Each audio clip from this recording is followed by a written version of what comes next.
Arizona Territory, 1887. The unrelenting sun scorched the parched earth as Clayton Xanders wiped the sweat from his brow. At 25, he'd already lived a lifetime on the frontier, his lean frame hardened by years of ranch work, his blue eyes vigilant beneath the brim of his well-worn Stetson. The small ranch he'd built with his own hands represented everything he believed. A man needed only himself and a plot of land to survive.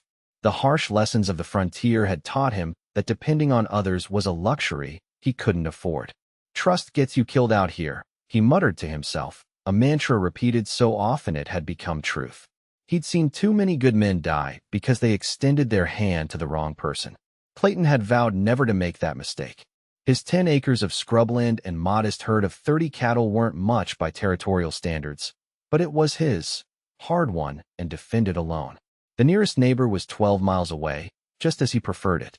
Even his small cabin stood as testament to his independence, built by his hands alone, every nail and plank a declaration that Clayton Xanders needed no one. Yet in the quiet evenings, as coyotes called in the distance, an emptiness would occasionally grip his chest.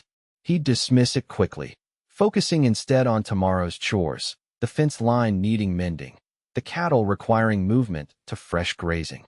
Loneliness was just another frontier hardship to be endured, like drought or winter storms. The letter from his sister back east sat on his rough-hewn table, its contents memorized. "You need more than just survival, Clayton," she'd written. "A life needs love to be worth living." He'd nearly burned it, annoyed by her sentimentality. What did she know of frontier life, comfortable in her Boston home with a husband and children? Love was a luxury for settled places, not for the harsh Arizona Territory where death lurked behind every rock and ravine. Clayton checked his water reserves as midday approached, frowning at the dwindling supply. The drought had stretched for months, turning streams to dust and wells to mud. He'd need to make another trip to the spring in the foothills tomorrow. As he secured his cabin for the night, he gazed out at the vast, empty land surrounding his homestead. This was enough, he told himself. This was all he needed.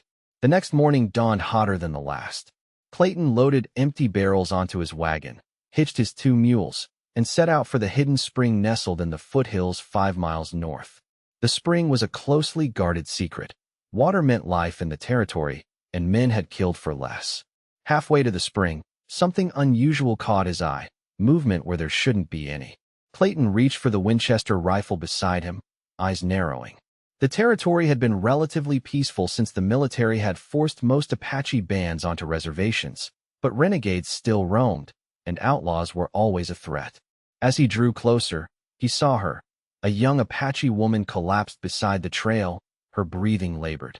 Clayton pulled the wagon to a halt, keeping his distance. She was tall, remarkably so, at least 6 feet, which was unusual for an Apache woman.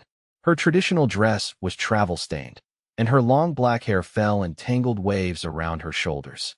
Every instinct told him to move on. Getting involved with an Apache, especially with tensions still simmering between settlers and natives, was asking for trouble. He'd heard stories of ambushes set using wounded decoys. Yet something in the genuine distress on her face held him in place. "Water," she gasped in English, seeing him. "Please." Clayton's hand tightened on his rifle. The smart thing would be to keep driving. This wasn't his problem. The desert claimed many lives. That was the way of the frontier. Instead, he found himself reaching for his canteen. "Here," he said gruffly, approaching cautiously and extending the water. "Take it slow." She drank gratefully, her dark eyes never leaving his face. When she finished, she spoke again, her English halting but clear. "I am Onatima Blackfoot," she said. "I thank you." She was younger than he'd first thought, perhaps 20, with high cheekbones and eyes that reflected the wisdom of her people. "What are you doing out here alone?" Clayton asked, maintaining his distance. "Returning to my family. I was visiting my cousin at San Carlos." She gestured vaguely eastward toward the reservation. "My horse was stolen while I rested." Clayton hesitated. The reservation was over 30 miles away. If she was telling the truth, she'd never make it on foot in this heat. If she wasn't, well, his hand remained near his gun.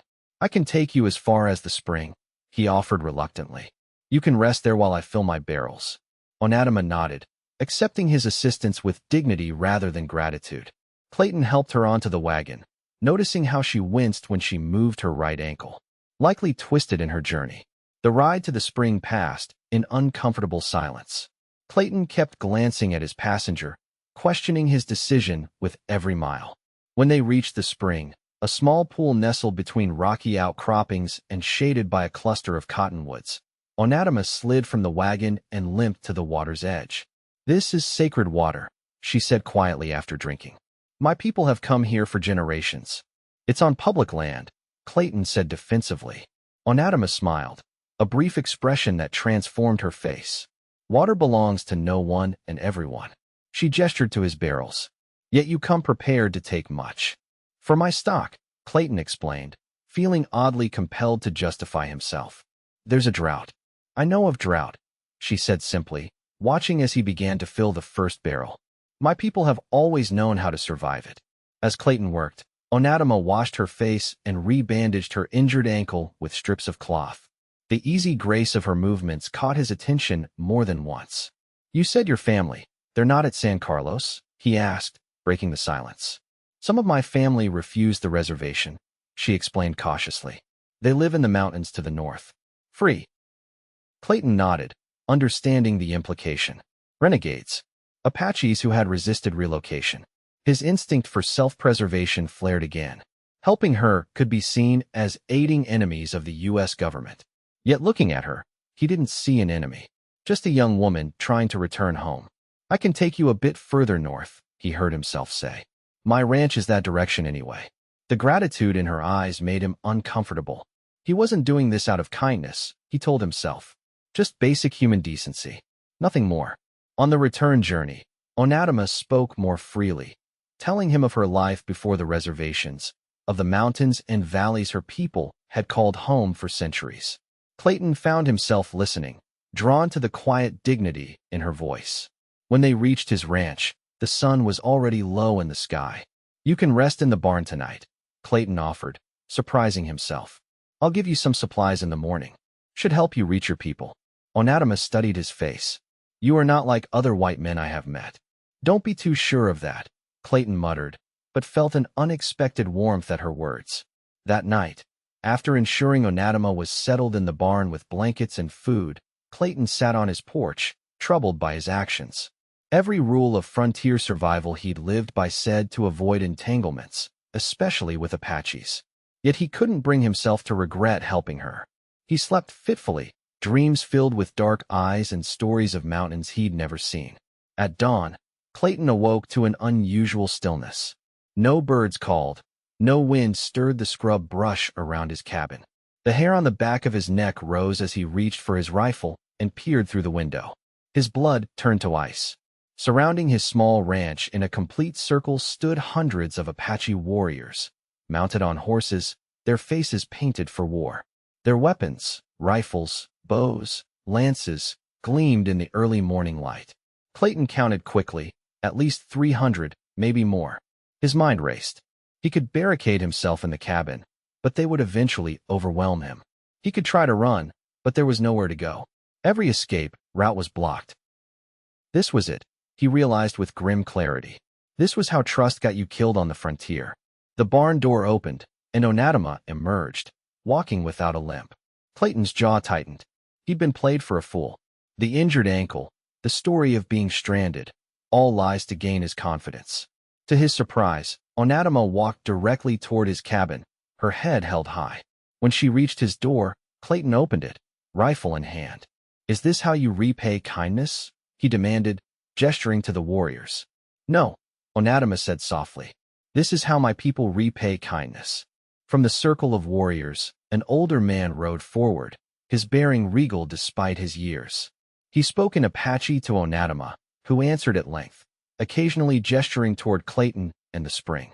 "This is my grandfather, Chief Nanton," Onatima explained. "I have told him how you shared your water when I was in need, how you brought me to the sacred spring and offered shelter without demanding anything in return." The chief studied Clayton with penetrating eyes before speaking again to his granddaughter. "My grandfather says that in the moon cycle just past, 6 Apache women were assaulted by white settlers. 3 Apache men were shot while hunting on ancestral lands. Our water holes have been poisoned to drive us from these mountains. Onatima's voice remained steady as she translated. Yet you offered water and safe passage to his granddaughter. For this, he offers you something no white man has received from our people in many seasons: respect. Clayton lowered his rifle slightly, confusion replacing fear. They're not here to attack. No, Onatima said with the ghost of a smile.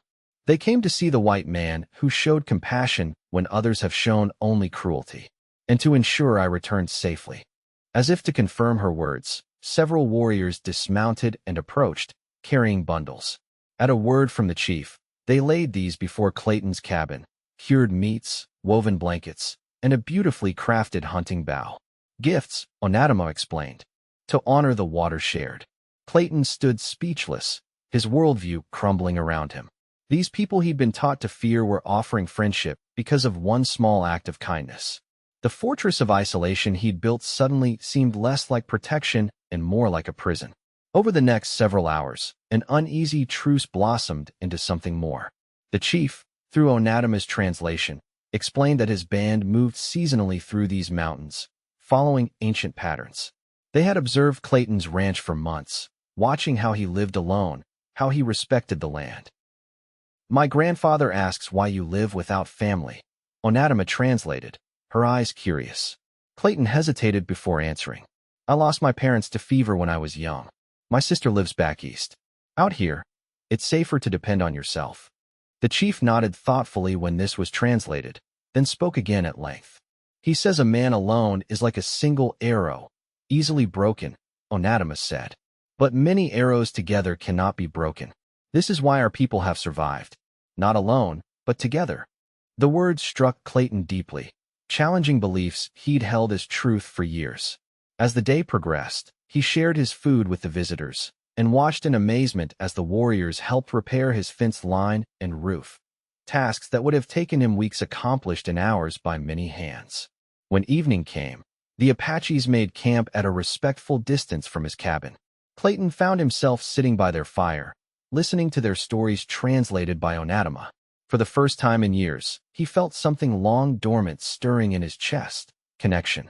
Over the next week, the relationship between Clayton and the Apache band deepened. He learned they were not renegades as he'd feared, but a band permitted to live traditionally while maintaining peace with settlers.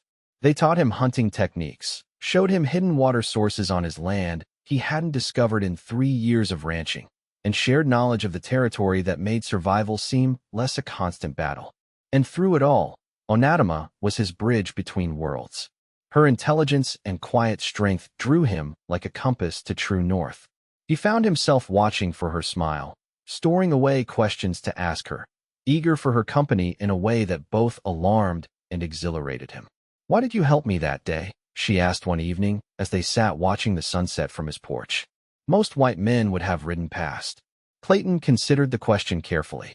I've been telling myself it was just basic decency, he admitted. But truth is, I'm not sure. Something wouldn't let me ride away. Onatima nodded. My grandfather says some souls recognize each other, even when the mind does not understand. The implication of her words hung between them, neither acknowledging nor dismissing it. As the Apache band prepared to continue their seasonal migration, Clayton felt an unexpected dread at Onatima's departure. The thought of returning to his solitary existence now seemed hollow rather than safe. On their final evening, Chief Nanton approached Clayton with Onatima at his side. Through her translation, he made an unprecedented offer. Clayton would be welcome to visit their summer camp, to learn their ways, to strengthen the unusual friendship that had formed. You would be the first white man invited as friend, not captive, Onatima explained, a hint of hope in her voice. Clayton looked from the chief to Onatima, seeing the future branching before him. Return to isolation or step into unknown territory, risking his heart in ways more dangerous than any physical threat he'd faced. I would be honored, he said finally, watching Onatima's face brighten with his answer. The next morning, as the band prepared to leave, Onatima lingered behind. I will guide you to our summer camp when the moon is full, she said, if you still wish to come. Clayton nodded, suddenly unable to find words. Onatima hesitated, then reached out, touching his hand briefly. Until then, Clayton Xanders, she said, then turned to join her people. Clayton watched them disappear into the landscape, feeling as though they took a piece of him with them. His ranch, which had been his entire world, now seemed small and confining. For the first time, he wondered if there might be more to frontier life than mere survival. 2 weeks passed with excruciating slowness. Clayton found himself preparing for his journey with meticulous care, selecting gifts, planning which of his few possessions to bring, wondering what awaited him. His sister's letter no longer irritated him. Instead, he reread it with new understanding. When the full moon rose, he sat on his porch, waiting. Doubt began to gnaw at him. Perhaps Onatima had changed her mind. Perhaps the invitation had been mere politeness. Perhaps a movement in the darkness caught his eye. Onatima emerged from the shadows, moonlight silvering her black hair. She wore a dress of finely tanned deerskin adorned with intricate beadwork, more formal than her everyday clothing. "You came," Clayton said, unable to hide his relief. "I promised," she replied simply. "Did you think I would not?" Clayton rose to meet her. "In my experience, people rarely keep their promises out here." "Then you have known the wrong people," Onatima said. The journey to the Apache camp took 3 days, during which Onatima revealed more of herself. She had been educated at a mission school before returning to her people, determined to preserve their traditions while understanding the changing world around them. Her height and intelligence had marked her as special from childhood, destined for leadership. "My grandfather believes I will be a bridge between our worlds," she explained. "That is why he sent me to learn the white man's ways." "Is that what I am?" Clayton asked. "Part of your bridge." Onatima studied him thoughtfully. "Perhaps. Or perhaps you are simply a good man in a place where good men are rare." When they reached the summer camp, nestled in a hidden valley rich with game and protected by natural rock formations, Clayton was welcomed with solemn ceremony. Chief Nanton formally introduced him to the tribe's elders, with Onatima translating the complex protocols. What was meant to be a brief visit extended into weeks as Clayton immersed himself in Apache life. He learned their hunting techniques, their respect for the land, their community-centered approach to survival. The stark contrast to his isolated existence grew more pronounced with each passing day. "Your people survive together," he observed to Onatima one evening as they walked along a stream. "I've been trying to survive alone." "Surviving is not living," she replied. "My grandfather says a man who counts only his breaths has missed the purpose of breathing." Their relationship deepened through these conversations, through shared work and quiet moments. Clayton found himself drawn to her wisdom, her quiet strength, her ability to move between cultures while remaining true to her own. For her part, Onatima seemed to value his honesty, his willingness to learn, his respect for her people's ways. The attraction between them grew, unspoken but undeniable. Yet cultural barriers and frontier realities loomed large. A relationship between a white settler and an Apache woman would face opposition from both societies. As summer waned, tension in the territory escalated. News reached the camp of renewed conflicts between settlers and Apaches further south. The U.S. Army was increasing patrols, and pressure was mounting to force all remaining free bands onto reservations. "My people will not go," Onatima told Clayton, fear evident beneath her calm exterior. "They would rather fight than live caged." Clayton understood the impossible situation. If conflict came to this region, he would be caught between worlds, loyal to Onatima and her people, yet still a white settler in the eyes of both sides. The decision came to a head when an army patrol unexpectedly entered the valley. Clayton was gathering firewood when he spotted the blue uniforms in the distance. He raced back to warn the camp. "They haven't seen the camp yet," he reported breathlessly to the chief and elders. "But they're following the stream. They'll be here by nightfall." Panic swept through the community. Warriors prepared for battle, while women gathered children and essential belongings.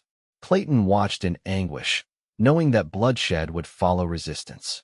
The soldiers would return with reinforcements. This peaceful valley would become a battlefield. "There must be another way," he insisted to Onatima. Her face was drawn with worry. "My grandfather will not surrender our freedom." Clayton made a sudden decision. "Let me speak to them," he proposed. "I'm a rancher, an American citizen. They might listen to me." The chief was skeptical, but, with Apache scouts reporting the patrol's steady approach, options were limited. Finally, he nodded his consent. "Tell them we have no quarrel," the chief instructed through Onatima. "We wish only to live in peace on our ancestral lands." Clayton rode out alone, heart pounding. If the soldiers were trigger-happy or under orders to relocate all Apaches, his intervention might be futile, or worse, seen as treason. He intercepted the patrol 2 miles from camp, raising his hands to show he was unarmed. The young lieutenant in charge regarded him with suspicion. "Clayton Xanders," he introduced himself. "I ranch south of here." "Lieutenant James Foster, 7th Cavalry," the officer replied. "What brings you to these parts, Xanders?" "This is dangerous territory." "Not as dangerous as you might think," Clayton said carefully. "I've been trading with the Apache band that summers in this valley. Peaceful folks, no trouble to anyone." The lieutenant frowned. "We have orders to locate any Apaches off reservation and escort them to San Carlos." "These people aren't renegades," Clayton explained. "They're led by Chief Nanton, who signed a treaty with the government 5 years ago allowing his band to maintain their traditional migrations as long as they kept the peace." "Which they have." The lieutenant hesitated, clearly unfamiliar with such an arrangement. "I need to verify that." "Your commanding officer at Fort Grant would have the records," Clayton suggested. "Why not send a messenger to confirm before causing unnecessary conflict?" "Chief Nanton is willing to meet with you peacefully to discuss the situation." After tense negotiation, the lieutenant agreed to make camp and send a rider to Fort Grant with an inquiry. Clayton returned to the Apache camp with the news, a temporary reprieve, but no guarantee of peace. 3 days of uneasy waiting followed. The Apache warriors maintained vigilant watch while Clayton served as intermediary, bringing food and information between the two camps. Onatima remained by his side, her presence a constant reminder of what he now fought to protect. On the 4th day, the messenger returned with a captain from Fort Grant. To Clayton's immense relief, the captain confirmed that Nanton's band did indeed have special dispensation, signed by a previous territorial governor. However, the captain added, reviewing the document, "This agreement specifies boundaries for their seasonal movements. According to our maps, they've strayed beyond those limits." Clayton felt hope slipping away until Onatima stepped forward, requesting permission to speak. With dignity and intelligence, she explained the recent drought had forced them to seek water beyond their usual range, a temporary necessity rather than defiance. The captain, impressed by her eloquence, proposed a compromise. The band could remain until the first snow, then must return to their designated territories. Additionally, they would need to register all members with the Indian Agency for proper documentation. It wasn't perfect, but it was peace. As the soldiers departed, the camp celebrated their narrow escape. Clayton found himself honored as a hero, the man who had stood between two worlds and prevented bloodshed. That night, as celebrations continued around the central fire, Onatima led Clayton to a quiet spot overlooking the valley. "You risked much for my people," she said softly.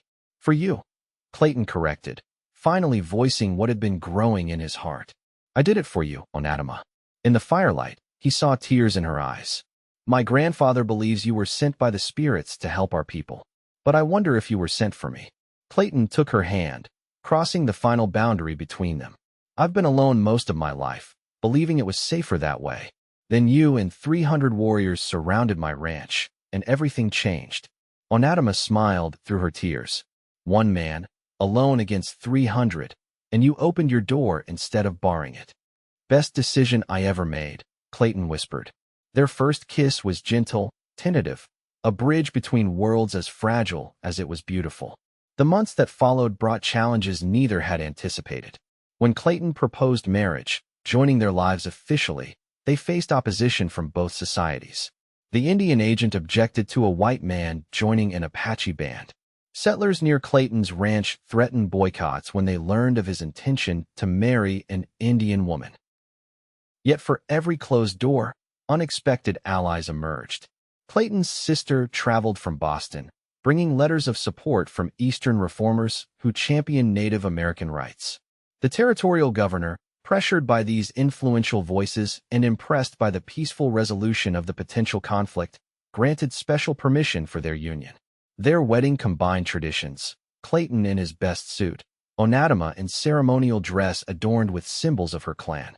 Chief Nanton presided, his blessing carrying the weight of generations, while a circuit-riding preacher provided the legal certification required by territorial law. Two rivers joining. The chief proclaimed through Onatima's translation, separate waters becoming one, stronger together than apart. Clayton expanded his ranch, incorporating techniques learned from the Apache to better survive the harsh conditions. Onatima's people helped build a larger home, one designed to welcome visitors from both cultures. When the band migrated seasonally, Clayton and Onatima sometimes traveled with them, maintaining her connection to her heritage while building their shared future. In the spring of 1889, as wildflowers carpeted the valley, Onatima gave birth to their first child, a daughter with her mother's dark eyes and her father's determined chin. They named her Hope, a simple word that carried their vision for the future. On the evening of their second anniversary, Clayton and Onatima sat on the porch of their home, watching the sunset paint the desert in gold and crimson. Their daughter slept peacefully inside, while in the distance, members of Onatima's band prepared for a celebration to honor the successful spring hunt. "Do you ever regret it?" Clayton asked, his arm around his wife's shoulders. "Choosing a life between worlds?" Onatima considered the question. "I am not between worlds," she said finally. "I am building a new one. With you." She took his hand, placing it over her heart. "Here, there are no borders, no territories. Only us." Clayton pulled her closer, marveling at how completely his life had transformed. The man who once believed isolation was the only path to survival now found his strength in connection, to Onatima, to her people, to the community they were creating together. "When I gave you water that day," he murmured, "I never imagined where it would lead. My grandfather says the smallest stone can change the course of a mighty river," Onatima replied. "Your act of kindness changed the course of many lives." As twilight deepened into night, fires bloomed across the valley, and the sounds of celebration drifted toward them. Clayton Xanders, once the most solitary man in the Arizona Territory, looked out at the community that had become his family and felt not the vulnerability he had always feared, but a profound security that only love could provide. The frontier that had once seemed to demand isolation now flourished with connection. The false belief that had shaped his life, that trust meant death in the West, had been replaced by a deeper truth, that true survival came not from walls built against others, but from bridges built between them. And it had all begun with the simple act of offering water to a stranger in need.